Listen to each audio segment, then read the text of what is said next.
maawa na. Talaga yata ang pagkabuhay namin ilagi na lamang sa hirap. Noong araw, wala kaming ibang inaasahan, kundi kaunting sweldo, dahil sa kami alipin pa ng mga private. Ngayon nga, ngayon kami na ang namamahala. Wala naman kami kinikita.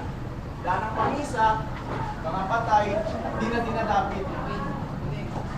Ngayong napagdirik na ang kabanalan ng mga tao, noong araw, ang mga tao ay pakitang tao lamang at malaking alinsunod sa malaking takot sa private. Totoo ba ba ang sabi mo? Siya nga na.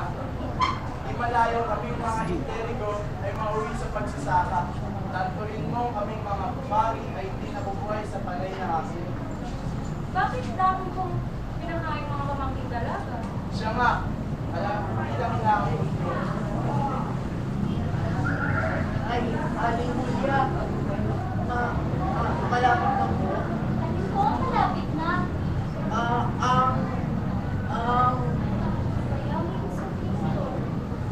Okay, kahit na nagkayari na kami ng kanyang ina.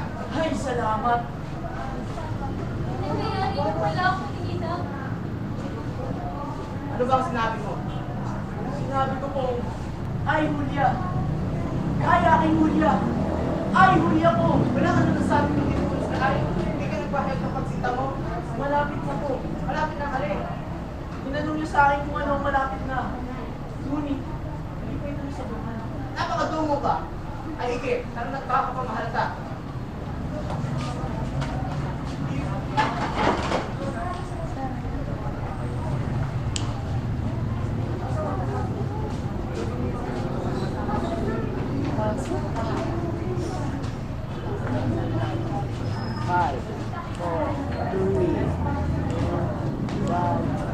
Kaputalo puti, manadaraw. Parito kayo. Ngayon, makita mo na ang bata mo. Dadaling dito at sinabi ko na sa alkalde na huwag nang palupin, huwag na ibilan at sinabi ko na rin nabigyan ng mabuting gawin. Salamat po, Amo. Kami ay aakyat muna sandali sa gobernador at sabihin namin na pawalan lahat ng bilang ko. Tawa